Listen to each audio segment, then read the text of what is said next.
Ring road के अंदर में, अच्छा रिंग रोड से 1 किलोमीटर बाहर में भी ज़मीन का लूट धड़ल्ले सा है। ये सारे कानून व्यवस्था, सारे एक्ट, CNT, SPT, पैसा, थाना अपना, पुलिस अपना, सरकार अपना, तो भी लूट रही है। राज्य का विकास नहीं होता है तो हम कहते हैं कि माननीय हेमंत सोरेन को भी इस 6 महीना है, उसमें जितने भी स्थानीय नीति हो, रोजगार नीति हो, माने रोजगार निकाले, ज़्यादा से ज़्यादा लोगों को 6 महीना में काम करके दिखावे ताकि 24 में इनका और राज आवे। बहुत सारे गांव में टाउन के नज़दीक में विकास दिखता है, लेकिन अगर टाउन से माने रांची से या जहाँ जहाँ जिला है उससे जिला से 15 किलोमीटर 10 किलोमीटर के बाहर जाते हैं जिला के, जैसे रांची से 20 किलोमीटर के बाहर जाइए, गुमला से 5 किलोमीटर के बाहर जाइए, मतलब हाँ लगभग 15-20 किलोमीटर बिल्कुल, मैंने जहाँ जहाँ जिला से 10 किलोमीटर के बाद जाइए तो सही में विकास हुआ है कि नहीं हुआ है उसका पता चलता है। आगामी 15 नवंबर को हमारा झारखंड 23वां स्थापना दिवस मनाने जा रहा है। जी हाँ, 15 नवंबर 2000 को झारखंड के आदिवासी मूलवासियों के विभिन्न सपनों के साथ झारखंड को बिहार राज्य से अलग किया गया और इन 23 वर्षों में झारखंड ने विभिन्न दुर्गतियों को पार करते हुए अपने वयस्क अवस्था में पहुंच चुका है। इन्हीं वयस्क अवस्था को देखते हुए, जैसा कि हम सभी जानते हैं, झारखंड आदिवासी बहुल राज्य है और यहाँ की सबसे बड़ी मुद्दा आदिवासियों के जल जंगल ज़मीन की ही है। और हमारे साथ इस वक्त आदिवासी समाज के एक ऐसे अगुआ हैं जो हमेशा जल जंगल ज़मीन के लिए खड़े रहते हैं, अपने आदिवासी मूलवासी भाई बहनों के लिए खड़े रहते हैं। जी हाँ, हम बात कर रहे हैं सामाजिक कार्यकर्ता राजेश लिंडा दादा की, जिन्होंने विभिन्न संगठनों में अपना प्रत्यक्ष अप्रत्यक्ष सभी रूपों में अपना योगदान दिया है। मैं आपको जानकारी के लिए बता दूं, दादा आदिवासी सेना के संगठन सचिव और मैं माटी संस्कृति बचाओ मोर्चा के संगठन स्थापना संगठन सदस्य में से एक हैं, जो हमेशा यहाँ के आदिवासी मूलवासियों के जल जंगल ज़मीन की बातों को तत्परता के साथ रखते हैं और अपनी आवाज़ को बुलंद करते हैं। आज हम दादा के साथ इन 23 वर्ष की जो एक युवा अवस्था की जो झारखंड है, इस झारखंड की दुर्दशा और इस स्थिति पर हम विस्तार से जानने का प्रयास करेंगे।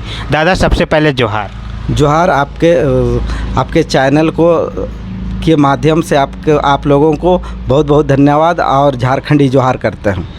दादा, सबसे पहले हम शुरुआत करते हैं, जो हमारा आने वाला 15 नवंबर को हमारा राज्य 23 साल का होने जा रहा है। यानी कि 23 साल कोई छोटा मोटा समय नहीं होता है। एक युवा जब पैदा लेता है और 23 साल तक होते होते वो जवानी की अवस्था में हो जाता है और वो अपनी करियर और अपने शादी विवाह नया जीवन शुरुआत करने जाता है। तो दादा, इन 23 वर्षों में आप झारखंड को किस स्थिति में देखते हैं? अभी झारखंड का 23 साल हो गया है, उम्र बढ़ी है, लेकिन जो बोलते हैं ना कि झारखंड का जो विकास होना चाहिए, जब झारखंड अलग हुआ उस समय 3 राज्य का मैंने अलग किया गया। छत्तीसगढ़ आपका मैंने इस तरह का 3 राज्यों का मैंने अलग किया गया। उसमें सबसे अभी अगर देखा जाए तो हमारा झारखंड हर दृश्य में मैंने पीछे है। उस हिसाब से मैंने जिस गति से प्रगति करना चाहिए वो उस गति से प्रगति या विकास या यहाँ का जल जंगल ज़मीन, यहाँ का आदिवासी मूलवासियों का विकास नहीं हुआ है। और मैंने हाँ, पूर्व बिहार था उस समय से मैंने कुछ बेहतर हुआ है, क्योंकि पूर्व बिहार में जब बिहार से राज चलता था तो होता क्या था कि यहाँ पुलिस को भी पहुँचने में दिक्कत होता था मैंने गांव तक, मतलब उस समय राजधानी पटना हुआ करती थी। हाँ, उस समय राजधानी बिल्कुल राजधानी पटना हुआ करती थी। आजकल नया कहीं पर रोड सब रोड बन गया, थाना नहीं, कई जगह नया थाना, विभिन्न TOP थाना सभी हो गया और स्कूल भी कई बन गए, राज्य सरकार का भी बन गया, केंद्र सरकार का भी बन गया।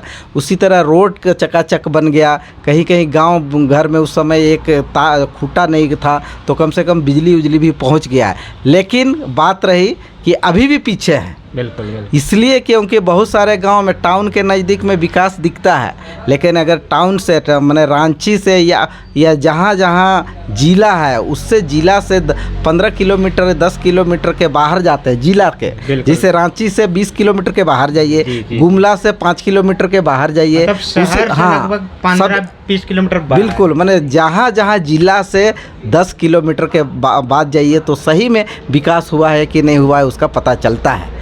कहीं कहीं आप देखिए इधर तमाड़ एरिया में, पहाड़ी एरिया में, उधर चैनपुर एरिया में अगर विकास होता तो लोग पलायन नहीं होते, प्रदेश नहीं जाते, रांची नहीं आते चैनपुर गुमला के।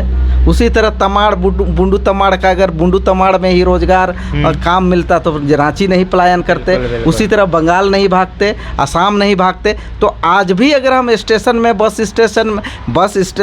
बस डिपो में देखें या रेलवे स्टेशन में देखें तो वहाँ पर माने पलायन करने वालों का संख्या दिखता है। इस हिसाब से हम कह सकते हैं कि माने जिस तेज से झारखंड को विकास करना चाहिए हर रूप में, धंधा पानी में, रोजगार में, शिक्षा दीक्षा में या मालिक बनने में या बिजनेस में, इस तरह का नहीं हुआ है।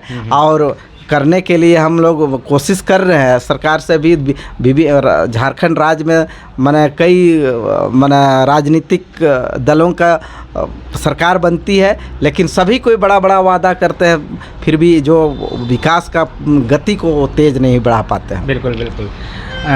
दादा, जैसा कि हम सभी जानते हैं झारखंड आदिवासी बहुल राज्य है जहाँ पे खनिज संपदा प्रचुर मात्रा में पाई जाती है। एक आंकड़ा कहता है कि 40% से ज़्यादा खनिज संपदा हमारा देश को झारखंड राज्य उपलब्ध कराता है। लेकिन दादा, कहीं ना कहीं आपको नहीं लगता इन 23 वर्षों में झारखंड में अगर हम विकास के नाम पे अगर किसी चीज़ का लूट की अगर हम माने तो लूट सबसे ज़्यादा ज़मीन की मानी जाती है। हम लोग राजधानी रांची में रहते हैं, राजधानी के रांची के अगल बगल आप देखते होंगे कितने धड़ल्ले से यहाँ के CNT SPT एक्ट की ज़मीन को लूटा जा रहा है। दादा, तो इसको आप किस नज़र से देखते हैं? क्योंकि भारत अंग्रेज़ ज़माना में का चिड़िया कहा जाता था, और अगर यहाँ भारत देश में झारखंड आज यहाँ पर झारखंड का धरती में यहाँ पर माने खनिज पदार्थ आपको तरह तरह का खनिज पदार्थ, अबरक हो, कोयला हो, फिर आपका बॉक्साइड हो, माने लोहा हो, चांदी हो, माने कुछ ना कुछ प्रतिशत में, माने अच्छा प्रतिशत में 18 से कोई 95% तक भी मिलता है, कोई 80% भी मिलता है। तो सबका अलग अलग रेशियो है। और यहाँ का ज़मीन, यहाँ के धरती धनी रहते हुए भी यहाँ के लोग गरीब हैं, पिछड़े हुए हैं, और माने शैक्षणिक रूप से, आर्थिक रूप से और माने बिजनेस के रूप में, और लोग पलायन कर रहे हैं। तो हम लोग को देखना है कि भाई कैसे हम लोग प्रगति करें। और आपने पूछा कि ज़मीन का लूट सबसे ज़्यादा हुआ है। बिल्कुल। केंद्र सरकार बोलिए तो खनिज पदार्थ का यहाँ का लूट किया है, और ज़मीन का बोलिए तो यहाँ के जो बाहर राज्य से जो आ रहे हैं, बिल्कुल जो यहाँ बस रहे हैं, यहाँ नौकरी के लिए अगर खान में काम करने आ रहे हैं तो यहीं के लोग बन जा रहे हैं। अगर फैक्ट्री में काम करने आ रहे हैं तो यहीं के लोग बन जा रहे हैं। सचिवालय में काम करने के लिए आ रहे हैं तो यहीं के लोग बन जा रहे हैं। तो जहाँ कहीं से भी लोग आ रहे हैं यहाँ बस जा रहे हैं, यहाँ से वापस नहीं जा रहे हैं। इसी चलते जो ज़मीन का लूट, जो CNT SPT होते हुए भी, पेशा कानून होते हुए भी टाउन के नज़दीक में ज़मीन का लूट हुई है। और अब मैं बताना चाहता हूँ CNT बिरसा आंदोलन के बाद उभरा हुआ एक कानून है, जो अंग्रेज जो ब्रिटिश के थे, बटिस्ट हाफमैन ने बहुत सोचा कि यहाँ का जल जंगल ज़मीन आदिवासियों का हक अधिकार ख़त्म हो जाएगा। लंगोटा कारिया पहनते हैं, पगड़ी पहनते हैं ये लोग, माने साहूकारों से, ब्रिटिशों से या दूसरे राज्य से आने वाले लोगों से ज़मीन को नहीं बचा सकते हैं। इसीलिए 1908 में इसको बना करके यहाँ लागू किया अंग्रेज़ सरकार ने 1908 में। उसके बाद यहाँ कई धाराएँ बनाई गई, जैसे 19 अध्याय और 271 धाराएँ बनी। उसके तहत पूरा छोटा नागपुर का जल जंगल ज़मीन का अधिकार आदिवासियों का ही हो। उसी तरह SPT एक्ट बना जिसमें 9 अध्याय और 71 धाराएं बनी, जिसमें संथाल परगना के वहाँ के संथालियों का जो दयनीय स्थिति का या बौद्धिक स्तर कम होने के कारण उस समय सभी एक्ट मैंने बनाया गया, जिससे सभी का जल जंगल ज़मीन और एकड़ों एकड़ों ज़मीन होता है। क्योंकि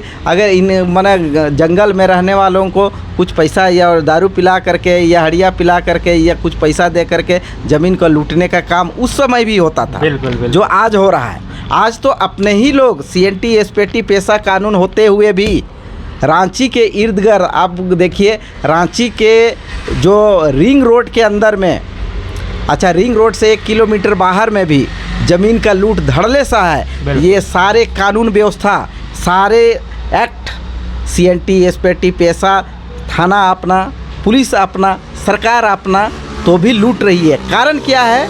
पहला कारण अपने आप को हम मने यहाँ पर सरकार का है कि ऐसे कानून बनाएं ताकि रोज़ जो बिहार से, छत्तीसगढ़ से, उड़ीसा से, बाहर स्टेट से आ रहे हैं, प्रत्येक दिन 5,000 लोग आ रहे हैं, उसमें 1,000 वापस आ रहे हैं और 4,000 यहीं रह रहे हैं।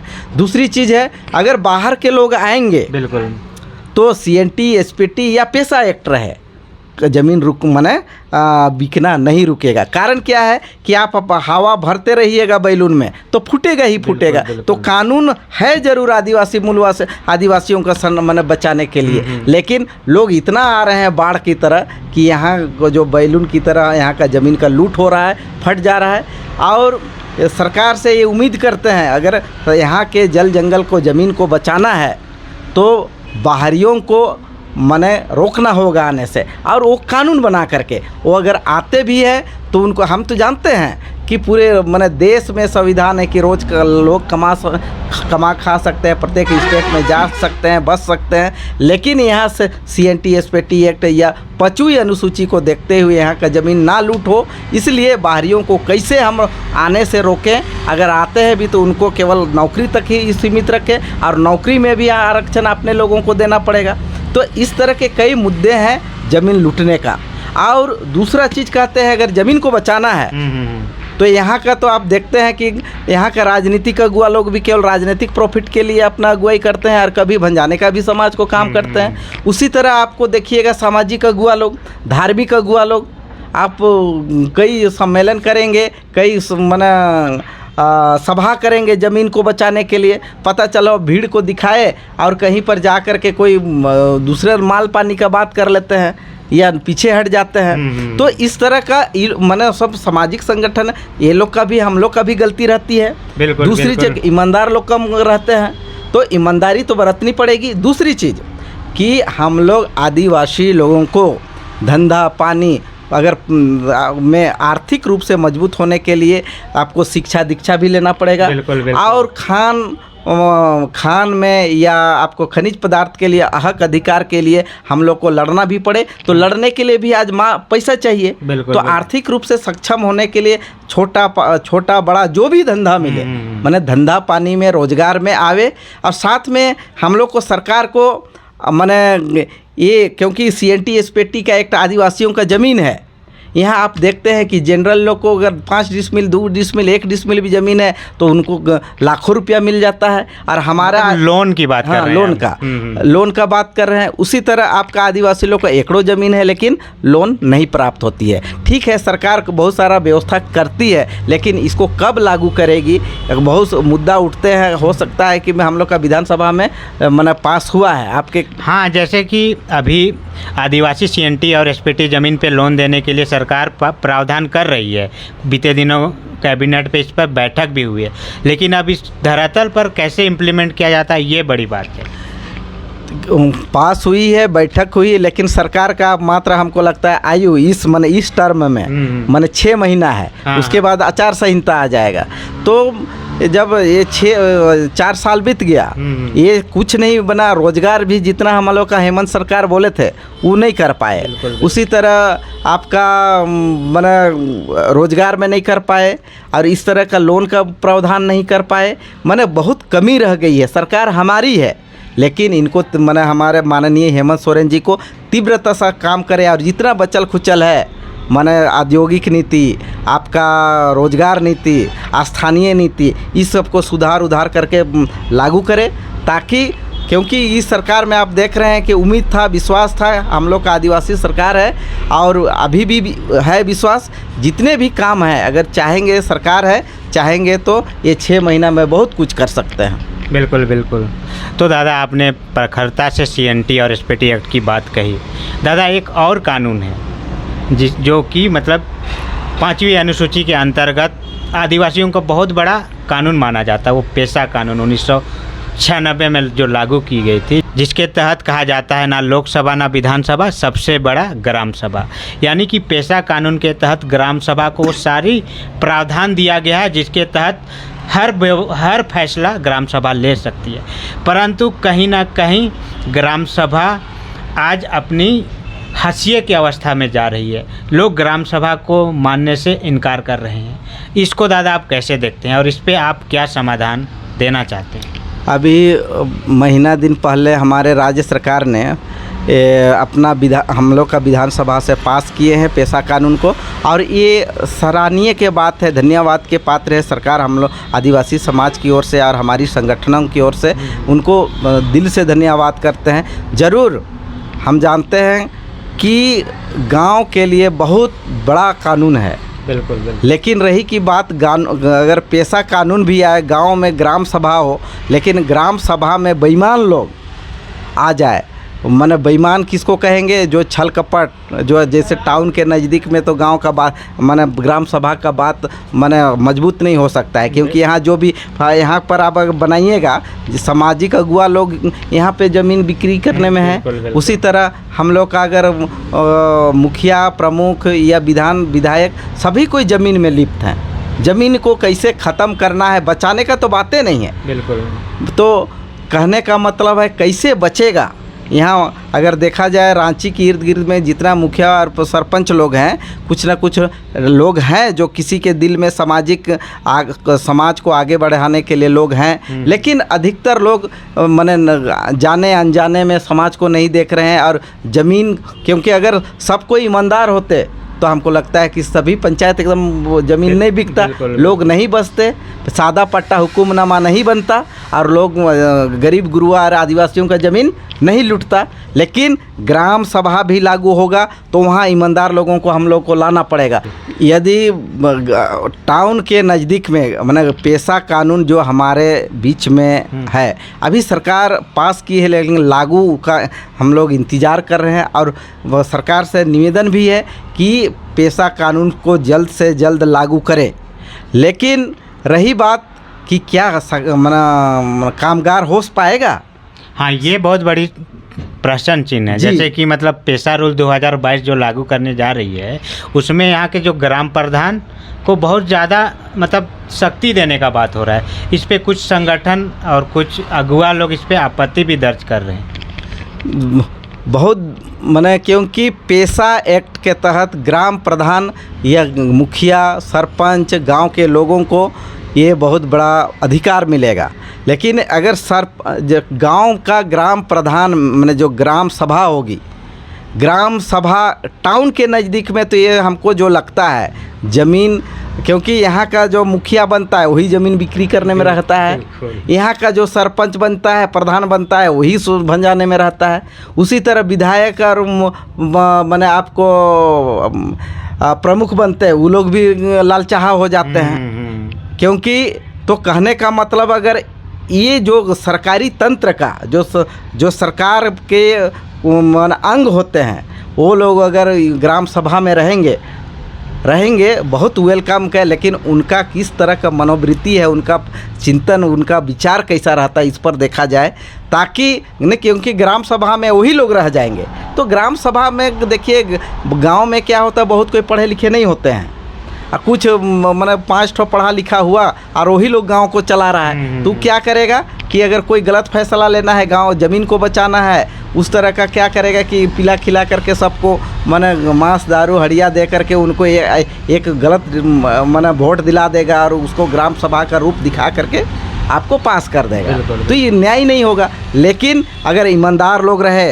टाउन हो चाहे गांव हो, देहात हो, किसी भी राज्य में हो या किसी भी माने गांव, जिला, टोला में हो, अगर ईमानदार और ठोस लोग जो समाज को माने एक उन्नत समाज बनाना चाहते हैं, आदिवासियों का, मूलवासियों को आगे बढ़ाना चाहते हैं, गांव घर को सुरक्षा रखना चाहते हैं, ज़मीन जायदाद और ये जो कल माने पहाड़ पर्वत को वैसे माने दृश्य रखना चाहते हैं और ईमानदार लोग रहेंगे तो ग्राम सभा से आप जो बोले हैं कि ना लोकसभा ना विधानसभा, सबसे बड़ा ग्राम सभा ये साकार होगा और एक नया दिशा मिलेगा राज्य को उन्नति करने के लिए। और जो लोग गांव के लोग चाहेंगे, जहां विकास करना चाहेंगे, जहां काम कराना चाहेंगे, ज़मीन बचाना चाहेंगे, सब बचेगा। और इसी परिदृश्य माने इसी दिन देखने के लिए माने हम लोग देखने के लिए इंतजार कर रहे हैं।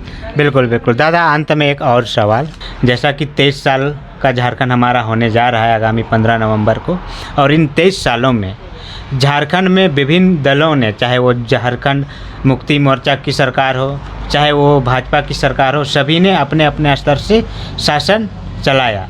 जहाँ तक हम जानते हैं 15 से 17 वर्षों तक भारतीय जनता पार्टी के नेतृत्व में यहाँ पे राज्य चलाया गया है। दादा, इस दरम्यान में, मतलब इस दौर में आप कैसे देखते हैं इसको कि मतलब भारतीय जनता पार्टी जो सबसे ज़्यादा यहाँ पे झारखंड में राज की है, उनका और अभी का जो महागठबंधन की सरकार जो 4.5 साल लगभग होने जा रही है, इन दोनों को आप तुलनात्मक रूप में देखेंगे तो कौन बेहतर काम कर रहा है?